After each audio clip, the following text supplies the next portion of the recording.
ሰበር ዜና አሜሪካና ኢራን ለሁለተኛ ዙር ድርድር በኢስላማባድ ሊቀመጡ ነው። ዶናልድ ትራምፕ እና ቫቲካን የገቡት ያልተጠበቀ ፍጥጫ እንዲሁም ትራምፕ ራሳቸውን እንደ ፈዋሽ ያሳዩበትና በኋላም ያጠፉት አወዛጋቢ ምስል መላው ክርስቲያንን በክፉኛ አስቆጣ። አሜሪካ በኢራን ወደቦች ላይ የጣለች ወታደራዊ እገዳ ወደ ከፋ ጦርነት እያመራ ነው ተባለ። የኢራን ኢኮኖሚ 180% ዋጋ ግሽበት ደረሰበት። እስራኤልና ሊባኖስ በጠረጴዛ ዙሪያ በዋሽንግተን ለታሪካዊ ድርድር ሲቀመጡ በደቡብ ሊባኖስ ሆስፒታል ላይ ጥቃት ደረሰ። ይህ ኦርቶፒያ ሚዲያ ነው።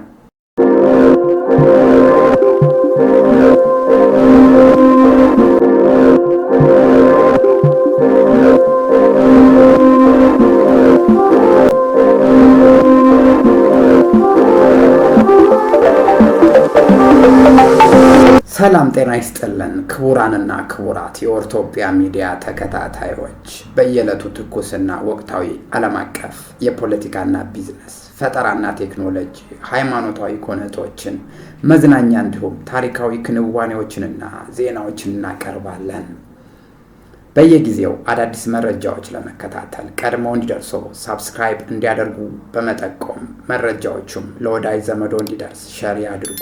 ቪዲዮውንም ላይክ እንዲሁም መጋቢ አስተያየቶን እንዲያስቀምጡልን በማለት ወደ ዕለቱ መረጃችን እናልፋለን። የአሜሪካና የኢራን ሁለተኛ ዙር ድርድር በኢስላማባድ ሊካሄድ ሲሆን ዶናልድ ትራምፕና ቫቲካን የገቡት ያልተገባ ፍጥጫ ትራምፕ ለራሳቸውን እንደ ፈዋሽ ያሳዩበትና በኋላም ያጠፉት አወዛጋቢ የኤአይ ምስል እንዲሁም አሜሪካ በኢራን ወደቦች ላይ የጣለች ወታደራዊ እገዳ በዝርዝር የምንመለከታቸው ጉዳዮች ሲሆኑ በተጨማሪም የኢራን ኢኮኖሚ የደረሰበት 180% ዋጋ ግሽበትና በደቡብ ሊባኖስ ሆስፒታል ላይ እየደረሰ ያለውን ጥቃት ጨምሮ እስራኤልና ሊባኖስ በጠረጴዛ ዙሪያ በዋሽንግተን ዛሬ መቀመጣቸውን በመጠቆም እንዲሁም ሌሎች መረጃዎችን ጨምሮ ይዘን ቀርበናል።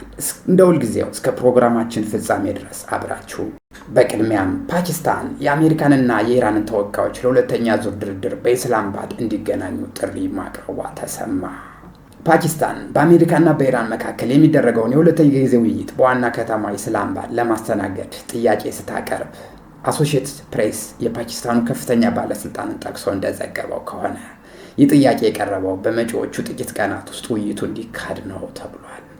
ይሁን እንጂ ውይይቱ ቦታው የሚወሰነው የሁለቱ ወገኖች ማለትም ዋሽንግተንና ቴህራን ሌላ አማራጭ ቦታ የማይመርጡ ከሆነ ብቻ እንደሆነ ባለስልጣናቱ ገልጸዋል። ይህ የፓኪስታን ጥረት የመጣው ባለፈው ሳምንት መጨረሻ ላይ የተደረገው ውይይት ያለ ስምምነት መጠናቀቁን ተከትሎ ነው። በሁለቱ ሀገራት መካከል ለሁለት ሳምንታት እንዲቆይ ተስማምተው የነበረው የተኩስ አቁም ስምምነት ወደ ማብቂያው እየተቃረበ በመሆኑ አዲስ ስምምነት ላይ አለመደረሱ ከፍተኛ ስጋት ፈጥሮ ነበር።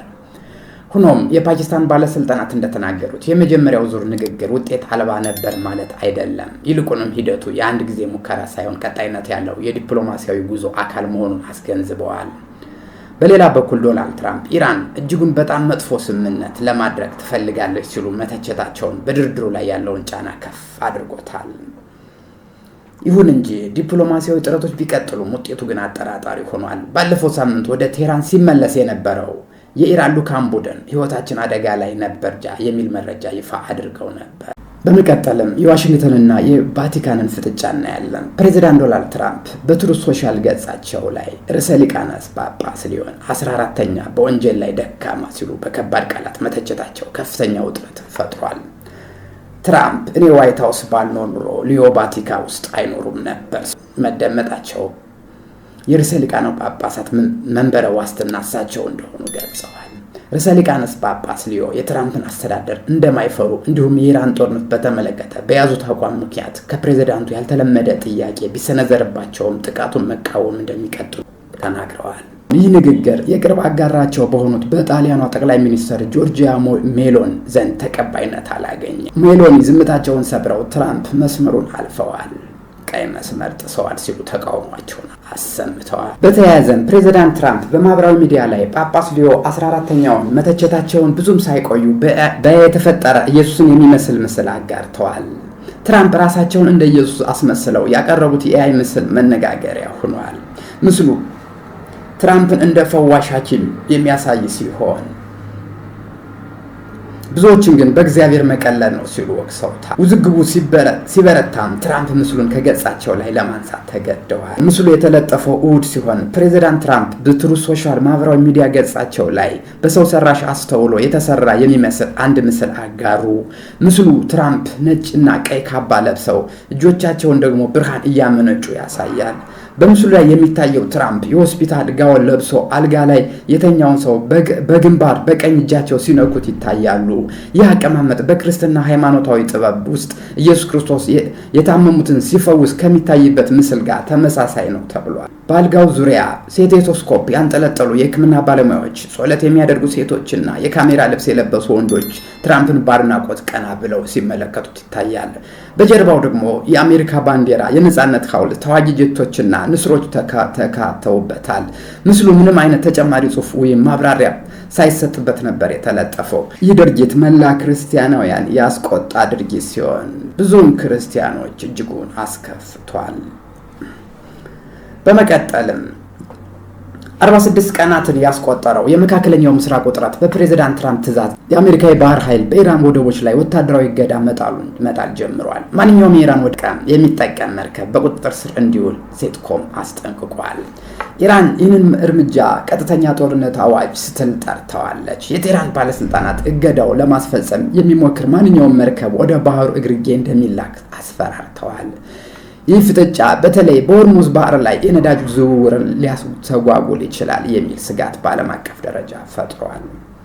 ወደ ሌላ መረጃ ስናልፍ የኢራን ማዕከላዊ ባንክ ለፕሬዝዳንት ማሱድ እጅጉን አስደንጋጭ ማስጠንቀቂያ ሰጥቷል። ከዩናይትድ ስቴትስ እና ከእስራኤል ጋር ለ45 ቀናት ለዘለቀው ጦርነት ያደረሰው ጥፋት ኢኮኖሚያዊ ወደ 12 ዓመታት የኋላ አዝቅት ውስጥ ሊከተው እንደሚችል ተናግሯል። የዋጋ ግሽበቱ በ180 በመቶ ይደርሳል ተብሎ ይጠበቃል። በሌላ በኩል የኢራን መንግስት በአራት ታጣቂዎች ላይ አዲስ የሞት ፍርድ መበየኑ ተሰምቷል። ተከሳሾቹ ከአሜሪካ ጋር በመተባበር የሚል ክስ ነው የሞት ክስ ፍርድ የተፈረደባቸው። ይህ ውሳኔ በዓለም አቀፍ ሰብአዊ መብት ተሟጋቾች ዘንድ ከፍተኛ ተቃውሞ እያስነሳ ይገኛል። በመጨረሻም የእስራኤልና የሊባኖስ ታሪካዊ ድርድርና የሂዝቡላህን ተቃውሞ እናያለን። ዛሬ ማክሰኞ በዋሽንግተን የሚካሄደው የእስራኤልና የሊባኖስ ውይይት ታሪካዊ ተብሏል። የሁለቱም አምባሳደሮች የተገኙበትን ውይይት በዋሽንግተን በኩል ሮቢዮ ጋር ይመሩታል ተብሏል።